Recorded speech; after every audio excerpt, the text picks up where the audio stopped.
The United States pledged support to South Vietnam and its leader, Ngo Dinh during the 1950s under President Eisenhower. Mr. President, it is a great joy for me to be again in Washington, and a great honor to be welcomed by you. I thank you very much. By the end of 1963, Diem was dead, and the U.S. government was tied to his removal. This marks the beginning of America's involvement in Vietnam's war. Now let us assume that we lose Indochina. If Indochina goes, several things happen right away. The Krom Peninsula, the last little bit of end hanging on down there, would be scarcely defensible. The tin and the tungsten that we so greatly value from that area would cease coming. But all India would be outflanked. Burma would certainly, in its weakened condition, be no defense.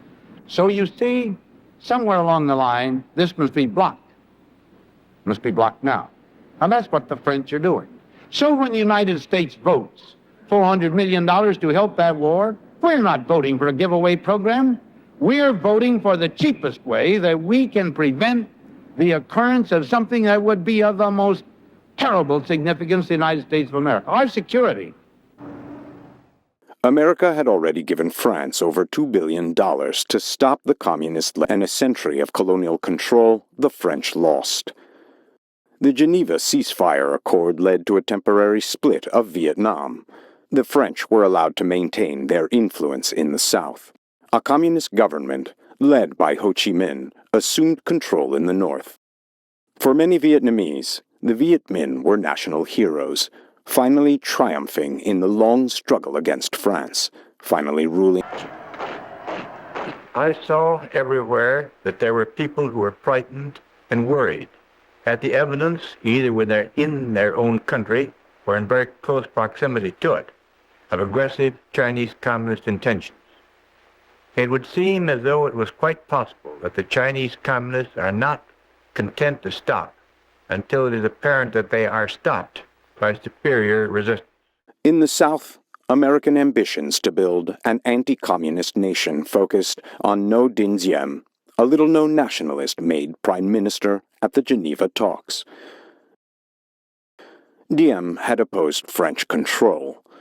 Now he was inheriting their weak administration, a disheartened army, and a capital, Saigon, boiling with intense political rivalries.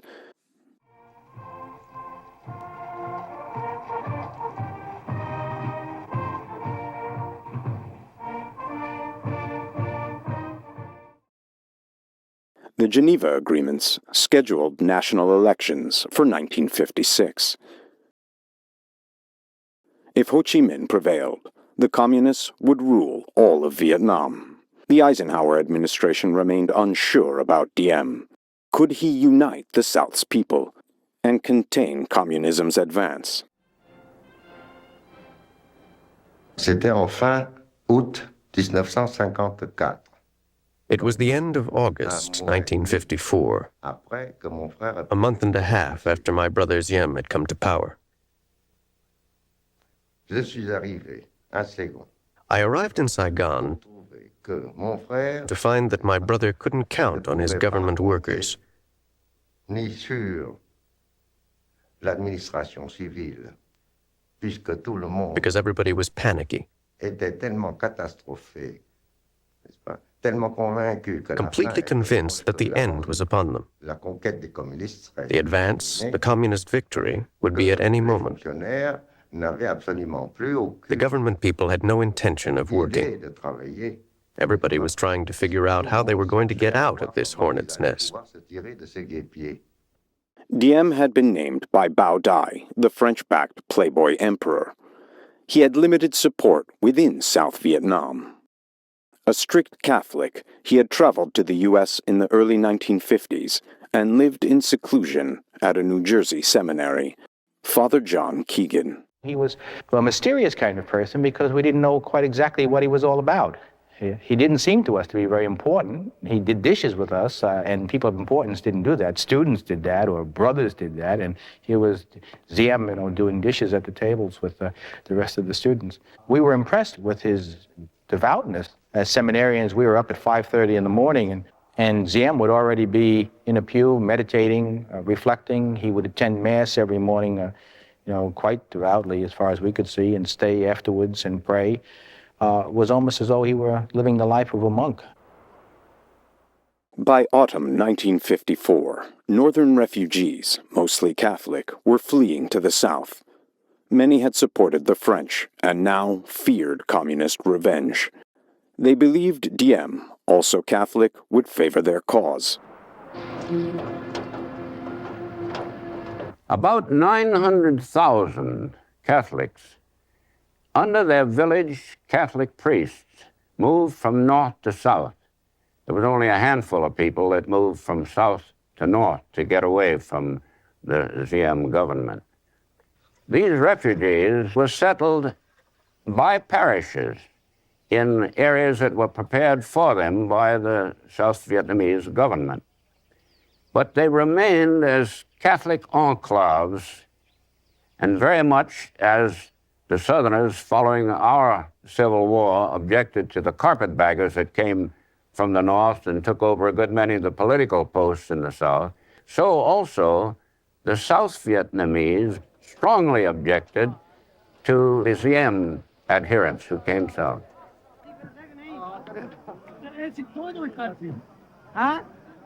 The refugees increased turmoil in the South, but Washington saw them as a firm anti-communist base for Diem and as Cold War icons. Newsreel at the time praised and spread word of the migration. Inevitably, there was the plight of the homeless refugees. Here again were tens and hundreds of thousands who chose freedom to living in communist-ruled territory. Our Navy pitched in with a giant sea lift, history's largest mass civilian withdrawal by sea. And by every means of transportation, the flight from tyranny. Civilization could but pause to admire the righteous will that drives man away from bondage to the freedoms of thought and way of life. American operatives stationed in the North used propaganda to trigger the movement. Their leader, an experienced CIA officer, was Colonel Edward Lansdale. Some people were very reluctant about leaving home, so that the efforts on the propaganda were informative and also sort of urging them or nudging them real hard to come to a decision quickly, because there would be a period when free movement wouldn't be permitted. So the orders to these people started turning into sharper and sharper form to get them to move and to overcome their reluctance at a time of great demoralization of the people. The Geneva Accords permitted 1 year of free movement between North and South Vietnam. As the deadline neared, refugees, frightened by both sides' propaganda, erupted in riots at Haiphong's port. To show the deepening U.S. commitment to Diem, President Eisenhower sent a new special envoy, his World War II associate, General J. Lawton Collins.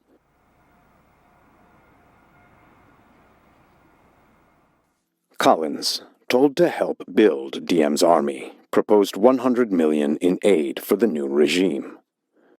But when I arrived in Saigon, it was chaotic. There's no question about that. The very day that I arrived, the chief of staff of the Vietnamese army, Dinh, was inveighing against Diem over a radio that was supported, as a matter of fact, by U.S. aid.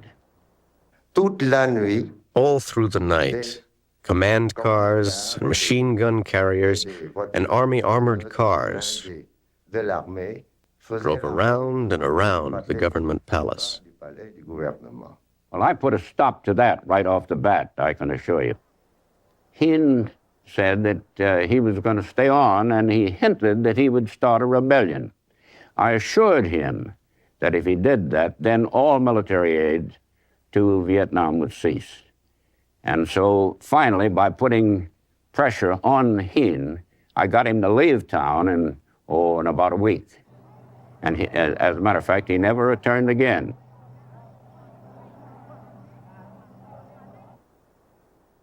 New challengers arose from the turmoil of South Vietnamese politics. Two of them led armed religious groups. Another, supported by the French, was a former river pirate turned infamous gangster and opium trafficker. Bai Vien was his name. He controlled the secret police, mind you, of Vietnam. He also controlled all the houses of prostitution and the gambling joints, and this was the source of his strength. Bai Vien attempted to strike a deal with Diem, but Diem declined.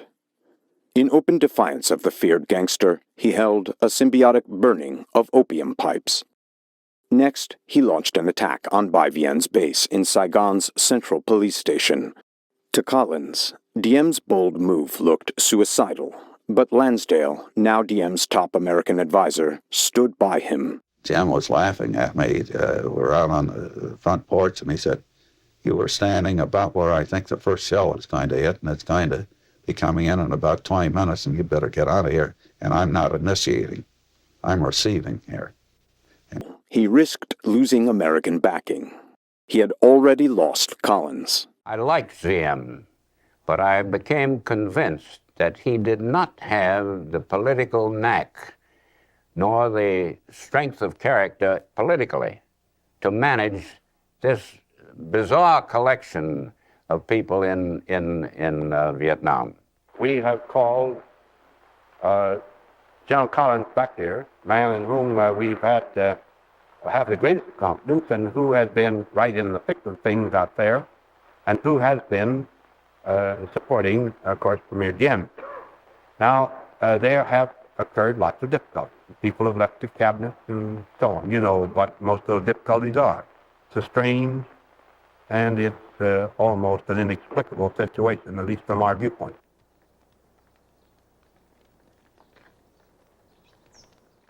Enemies were defeated. Their capitulation marked a major personal victory for Diem, but created a risky precedent. Suspicious and unyielding, Diem would never negotiate. He would challenge and oppose every rival. And the government of Diem, which seemed to be almost on the ropes a few weeks ago, I think is reestablished with strength. Vietnam is now a free nation, at least the southern half of it is, and it's not got a puppet government. It's not got a government that we can give orders to and tell what we want it to do or we want it to refrain from doing. If it was that kind of a government, we wouldn't be justified in supporting it. In the early days, just after his installation, when he took over, we had this group of Americans, all of whom had tremendous ideas of how to further the efforts of the country, of how to get this thing rolling, of how to get the country started, get the government organized and formed and going.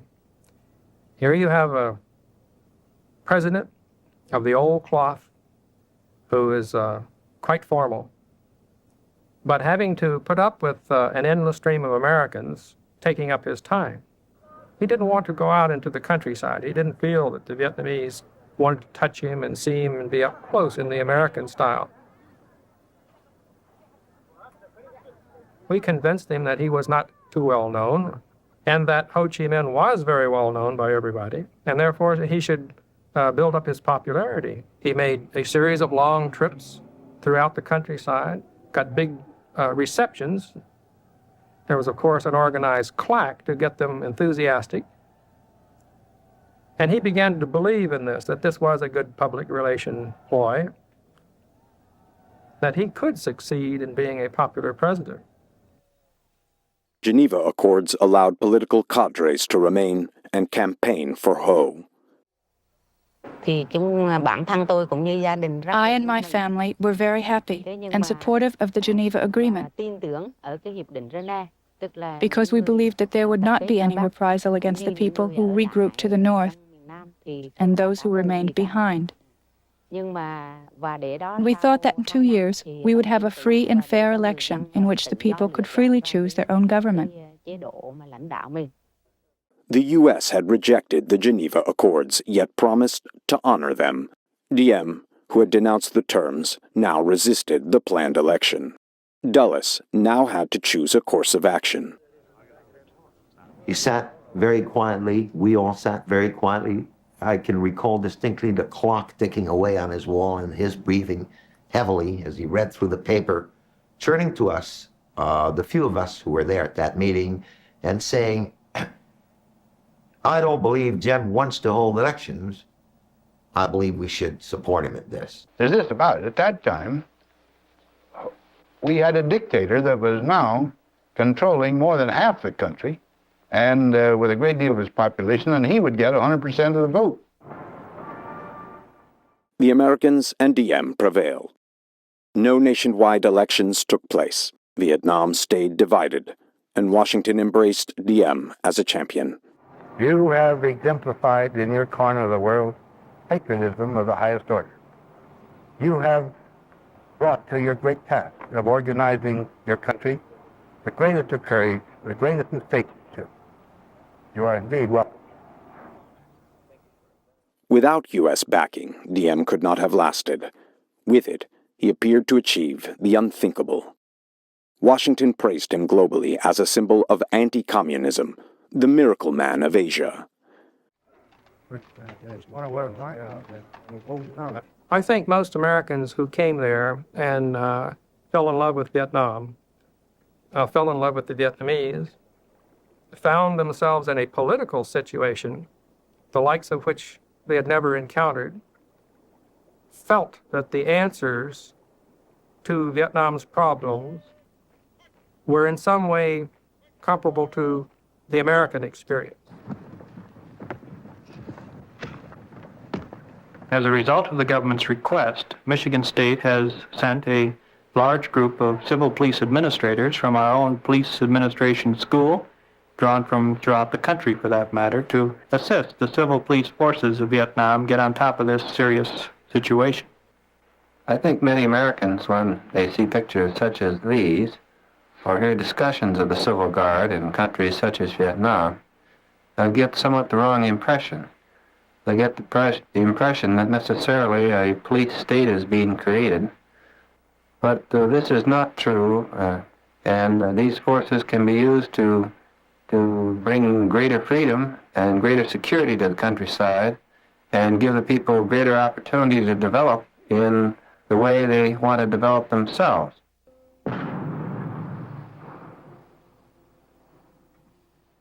But South Vietnam depended almost entirely on American assistance.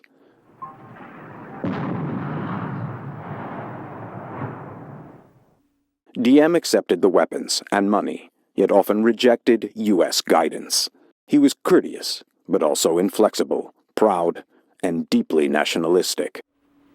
I think he looked upon us as great big children, well-intentioned, powerful, with a lot of technical know-how, but not very sophisticated in dealing with him or his race or his country's problem.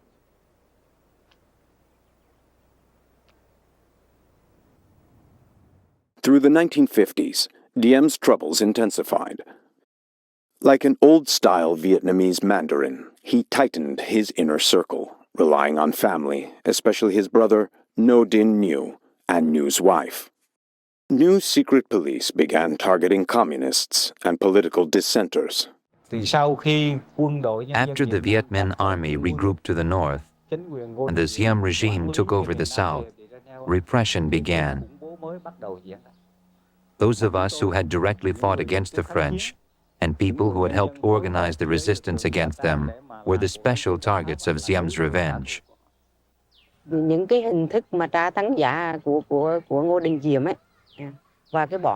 manners of tortures inflicted upon these people by Ngo Dinh Diem and his hound dogs, this was our term for the secret police, were extremely inhumane.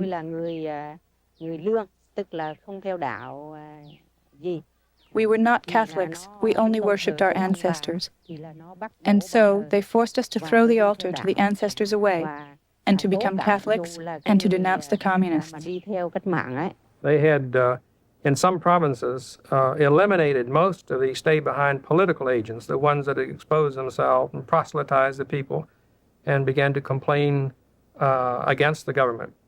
But in doing this, with this heavy-handed police apparatus that he had set up, they also harmed and incarcerated and eliminated a lot of people who were not involved with the communist movement. As the Americans and Diem became more and more repressive, people started telling us we'd have to fight.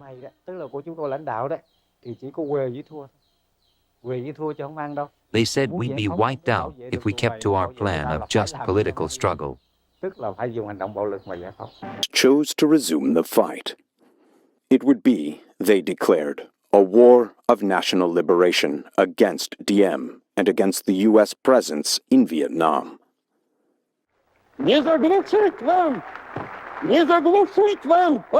will not be able to strangle the voice of the people, which roars out and will go on sounding. Down with colonialism. The sooner we bury it, and the deeper, the better. At the United Nations, the new president assumed office amid serious threats and tensions between East and West.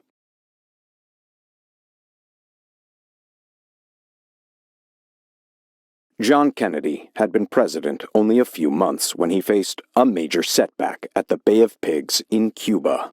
Communist leader Fidel Castro crushed a covert U.S. attempt to overthrow him and publicly displayed captured invaders. Planning for the invasion had started before Kennedy's term, and Eisenhower supported him during the crisis. Soon, a shaken Kennedy had to confront rising concerns over another national liberation war in Vietnam. Problem of troops is a matter and the matter of what we're going to do to assist Vietnam retain its independence is a matter still under consideration. There are a good many which I think can most usefully wait till we've had consultation with the government, which up to the present time, which will be one of the matters which Vice President Johnson will deal with, the problem of consultations with the government of Vietnam as to what further steps could most usefully be taken. Kennedy dispatched his vice president, Lyndon Johnson, to Saigon to strengthen Diem's confidence. The U.S. appeared unsure, and Diem grew uneasy. Johnson acted like a Texas campaigner, rallying support with energetic flair. Tell them that in the battle for Britain, when the clouds were over the little island of England, Churchill said, "We'll fight them in the alleys, in the streets." On his tour around Saigon, Vice President Johnson has stopped his motorcade. He talks to just about anybody around. Now he's taking a ride in what's known as a pedicab. Johnson really enjoys this kind of thing. Nothing phases him. He tries everything. President Kennedy was determined on this one because of a number of early setbacks. The Bay of Pigs, to begin, the dressing down, in effect, that he got from Khrushchev in the Vienna Conference when they first met each other, and finally the Berlin Wall. So Vietnam was the point. Kennedy and his advisors viewed their role as a contest with Khrushchev for the allegiance of emerging nations. To them, national liberation meant communist expansion. South Vietnam is already under attack, sometimes by a single assassin, sometimes by a band of guerrillas, recently by full battalions. The peaceful borders of Burma, Cambodia, and India have been repeatedly violated, and the peaceful people of Laos are in danger of losing the independence they gained not so long ago. No one can call these wars of liberation, for these are free countries living under their own governments. Nor are these aggressions any less real because men are knifed in their homes and not shot in the field of battle.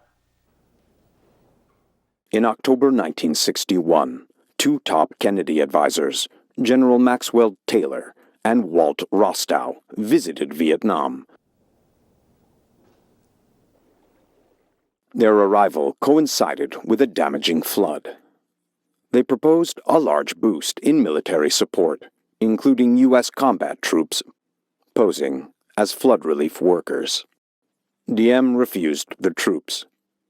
He depended on U.S. backing, but he wanted full control and preferred to keep foreigners out. He feared an overwhelming American influence. That was one of the reasons he didn't want American combat forces. He was, to my mind, prescient in this. Said, in effect, he thought it would be a bonanza for the Viet Cong. Kennedy was also hesitant to deploy ground forces, yet he aimed to appear strong. The solution for small wars, guerrilla conflicts like South Vietnam's, was counterinsurgency. Elite units like the Green Berets were sent to train Allied troops in vulnerable nations. They arrived in limited number, but carried the finest U.S. military equipment. Counterinsurgency was modern, dynamic, and aligned with JFK's goals. One of its strongest advocates was Kennedy's aide, Roger Hilsman. My idea was that the role of the Special Forces were to train Vietnamese to behave as guerrillas, harassing the supply lines down through the mountains of the Viet Cong. And the American Special Forces escalated American involvement. He believed this limited war could be won with a few advisors, advanced weaponry, and high morale. I feel that being humble and putting yourself in their position is a way to do it. I have gone out and helped them pick watermelons. I walk around with my bodyguard, he and we go visit them and drink tea with them in the houses, in their house. And this is an oddity to them because they can't imagine that an American can put himself in this position. So therefore, it's going to be the man who can give them the most, show them that they can support them better, that will win their confidence and win their support. And as you know, it's the man who gets the support of this farmer who is going to eventually win this war.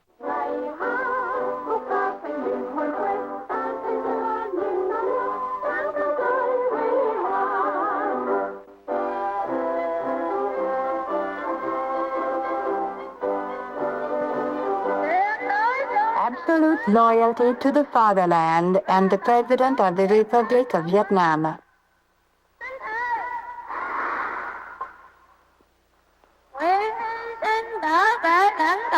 We swear to sacrifice ourselves to defend our country and the personalist republic regime.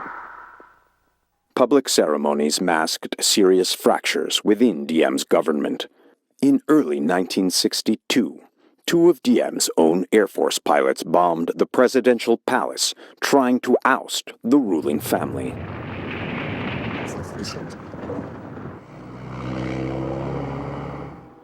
Madame New was injured. Just next to me was a bomb that had fallen. It was fat like this, just like a little pig. It hadn't exploded, it was just there. And I was just there too. Are you afraid of death? Me? Oh no, not at all. Because in my country, death is always just around the corner. If you're afraid of it, you can't do anything. In the first half of 1961, the Viet Cong had killed 1,500 of Diem's troops and murdered 500 officials and civilians. Their control in rural areas was expanding. Diem's brother, New, pushed a plan, supported by U.S. advisors, to shield villagers from guerrilla influence. He ordered thousands of fortified settlements, or strategic hamlets, to be built.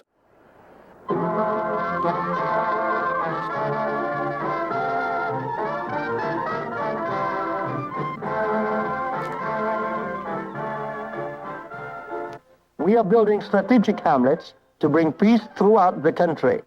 This was their motto and their code of faith. Volunteers from every class and age, men and women and children, began the hard physical work of construction.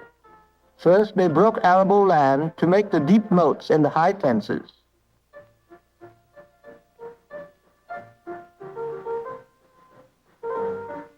First came the moat around the entire village. The bamboo spikes, making an ancient but thoroughly efficient protection against invaders, have become the trademark of the strategic hamlets, and each spike is cut and set by willing hands.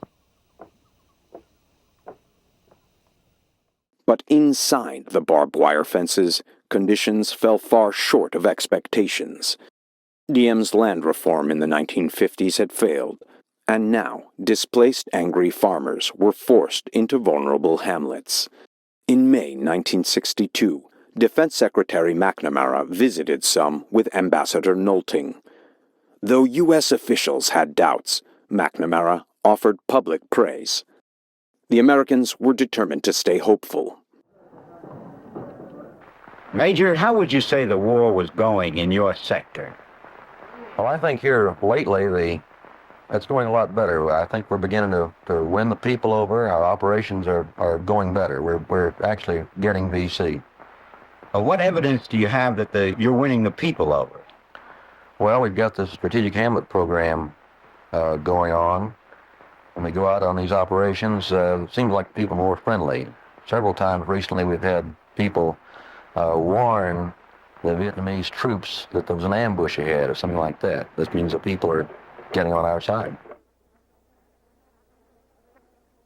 Just a year ago, the Jordan stepped up aid to Vietnam. Seems to be a good deal of discouragement about the progress. Can you give us your assessment? No, we are putting in a major effort in Vietnam. As you know, we have about 10 or 11 times as many men there as we had a year ago. They are got a number of casualties. We put in an awful lot of equipment. We're going ahead with the strategic hamlet proposal. Some phases, the military program has been quite successful. There is great difficulty, however, in fighting a guerrilla war. You need 10 to 1 or 11 to 1, especially in terrain as difficult as South Vietnam. But so we're not, we don't see the end of the tunnel, but I must say I don't think it's darker than it was a year ago, in some ways lighter. But opposition to Diem's regime was growing, especially against his brother Nhu, who oversaw the secret police and a complex spy network. Brilliant and unconventional, Nhu battled not just communists, but any critics of the government. My husband, he was very unhappy with, on one side, his brother, the other side, his wife. He considered both of us as babes in the woods. But he said to his brother, you should be a monk, and you, to me, just keep quiet. Don't say anything. Vietnam was on Kennedy's radar, but it hadn't been a top priority. Then, in spring 1963, it suddenly turned into a crisis. Buddhist groups claimed Diem's troops had killed 8 worshippers during a crackdown in Hue and launched protests. At first, Diem and his family dismissed the Buddhists. Mon frère Diem, le président, My brother Diem, the president, never stopped giving aid and good advice to the Buddhists. He used to say to them, try to do something to reorganize your religion. As it is now, just about anyone can say he's a good Buddhist. All he has to do is shave his head and eyebrows and put on a robe. But as demonstrations expanded, Diem refused compromise and answered with repression.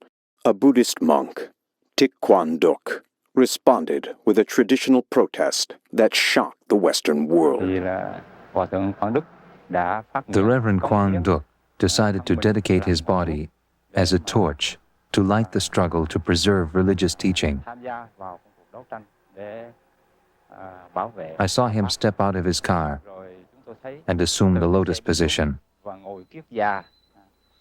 Then a monk stepped forward and helped the Reverend pour gasoline on himself.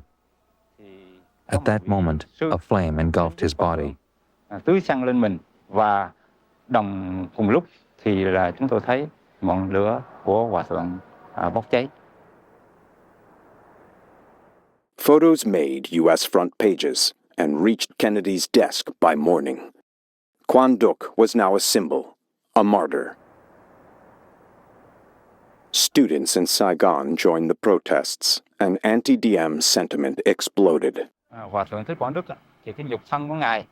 During the Reverend Quang Duc's cremation, everything was burned except for his heart, which remained intact. His heart was set on fire 2 more times, but it still did not burn.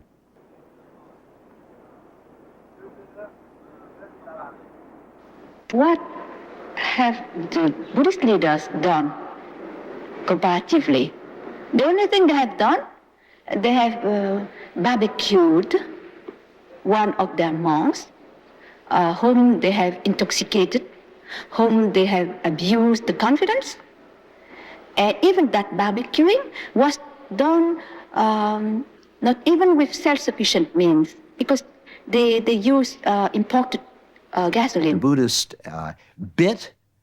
tasted a little political blood, bit harder, tasted more political blood, and then finally began to use American television. They would, none of them spoke English, but their signs were all in English.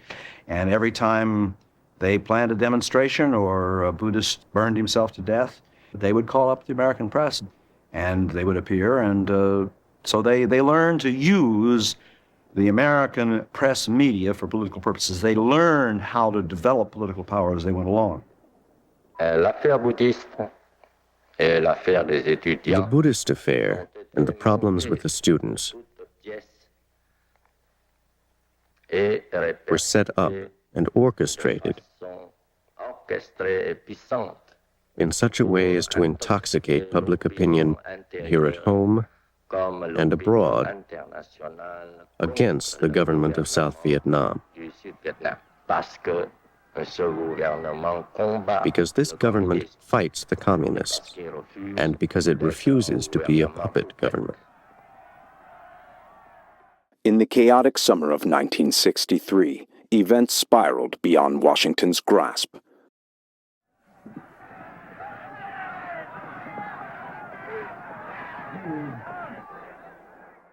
The Buddhists had become a focus for widespread dissatisfaction with Diem.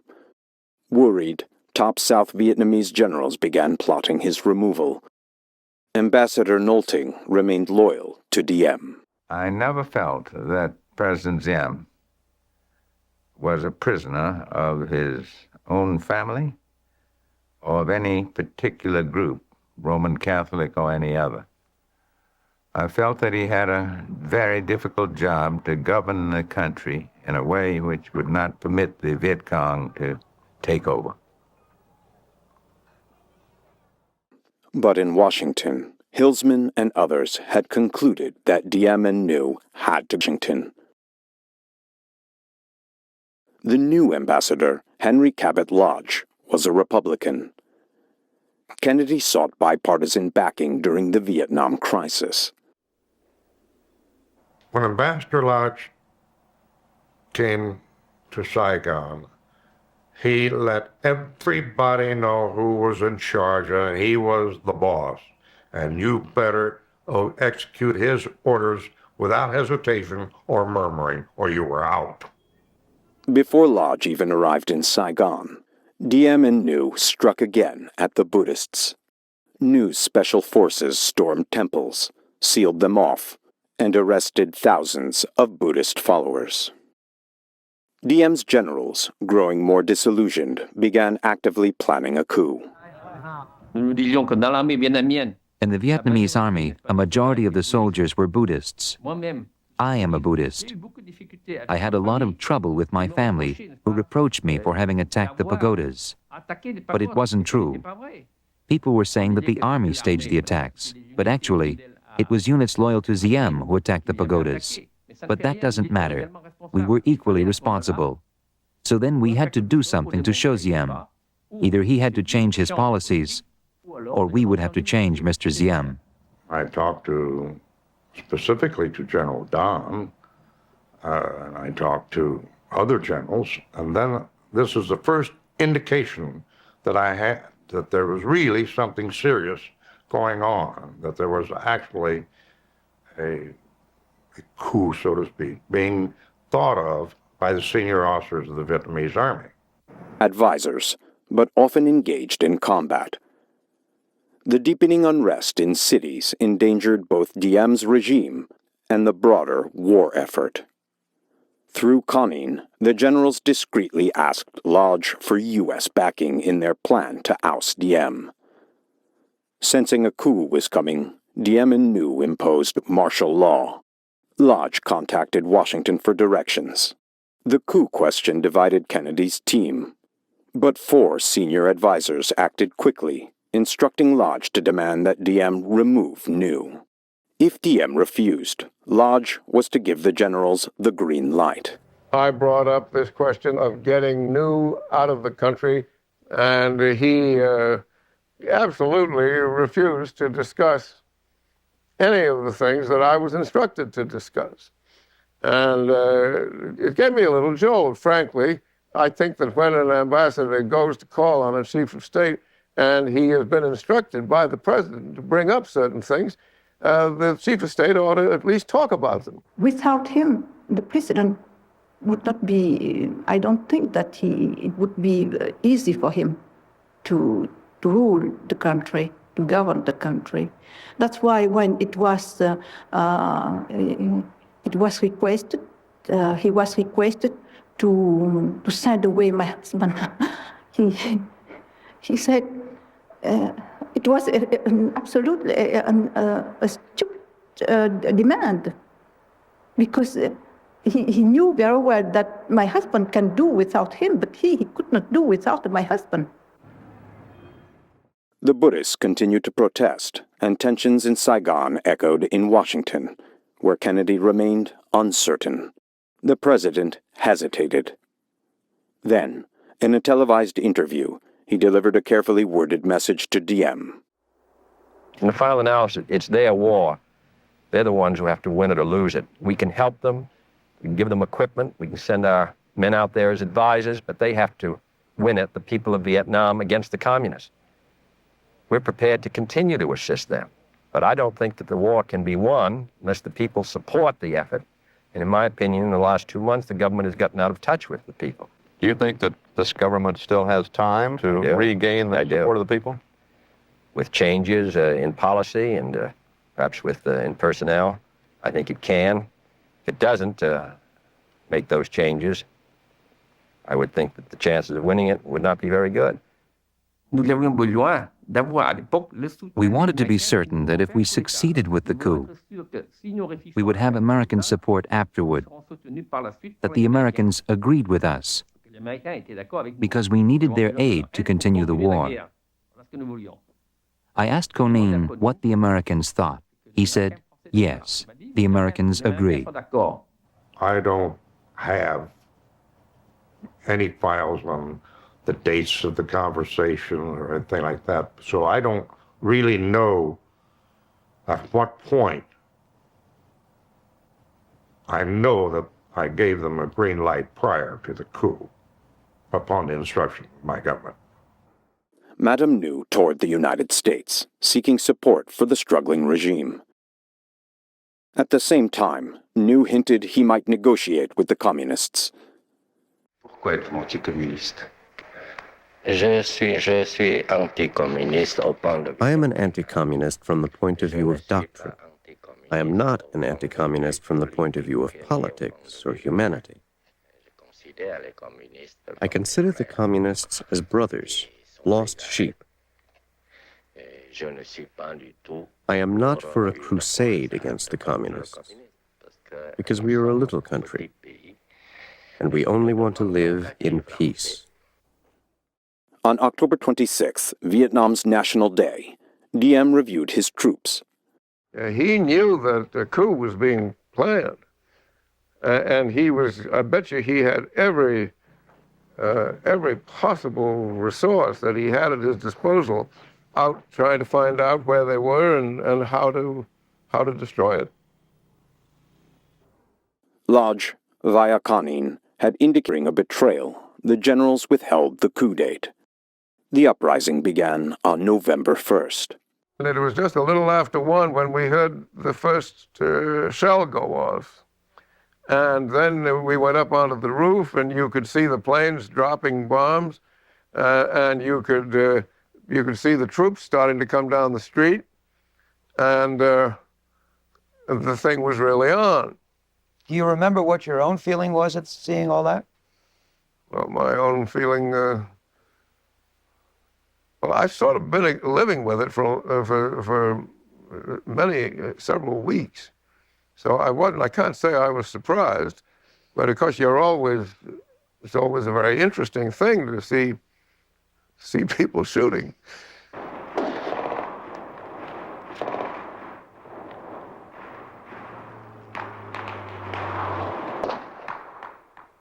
He telephoned me about 4 o'clock, and he said, they've started the coup, and he said, I want to know what the attitude of the United States government is. Well, I said, it's 4 o'clock in the morning in Washington, and I don't know what the attitude is. Oh, he said, you must have an idea. No, I said, I haven't, but I said, I'm very alarmed about your personal safety, and I have taken steps so that you can be made titular chief of state in a new government, or that you can be flown out of the country to some safe place, or else, I said, I offer you asylum here in the residence. And he said, no. He said, I'm going to restore order. Will you seek political asylum in this country if the coup is successful? Never. Why?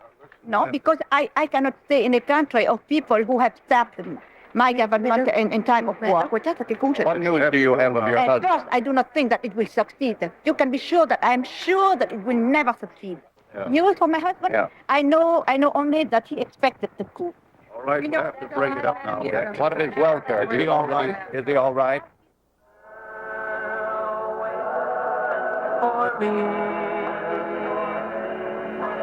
You're tuned to the 820 AM spot, the 99.9 FM spot. This is AFRS Radio in Saigon. The time now is 1 o'clock. The American ambassador and the commander, Military Assistance Command, announced that all Americans are cautioned that a curfew from 2000 hours last night to 0700 hours this morning is in effect for the Saigon, Cholan, Dinh area. For their own safety, Americans should stay off the streets unless movement is absolutely necessary for conduct of official business.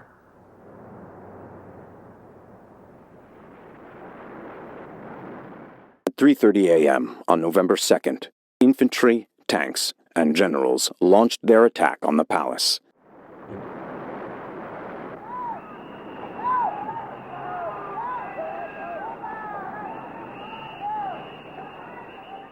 When they breached it, Diem and New had vanished.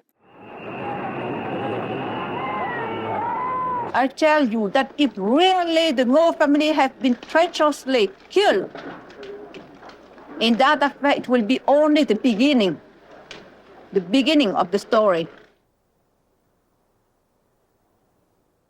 As soldiers looted the palace, the generals searched for the two brothers. Eventually they made contact, and General Min, known as Big Min, sent a convoy to retrieve them.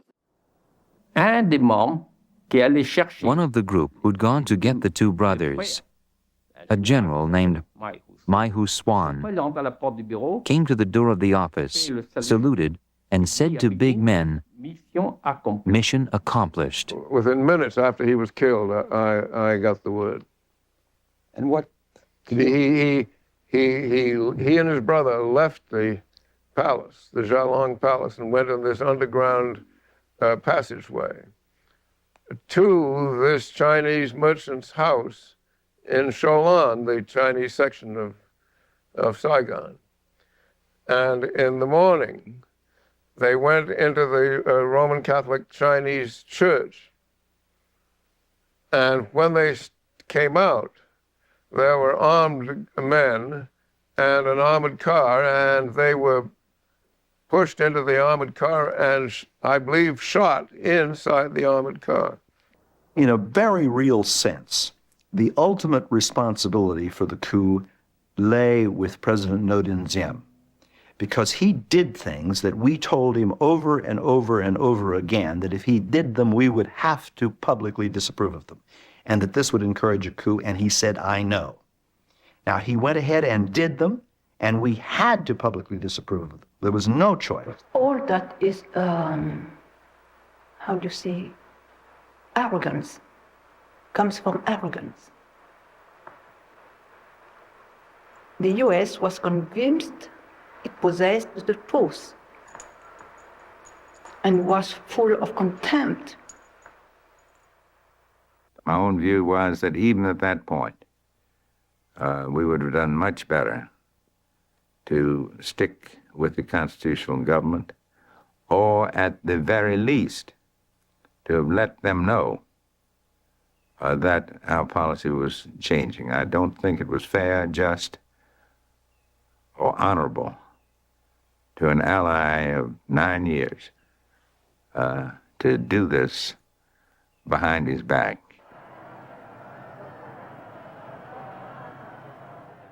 Kennedy's administration had played a role in Diem's overthrow, which further deepened America's commitment in Southeast Asia. But Kennedy's assassination in Dallas, just 3 weeks later, overshadowed the killings in Saigon. It was left to the new president to face the reality of what Kennedy, Eisenhower, and Diem had set in motion in South Vietnam.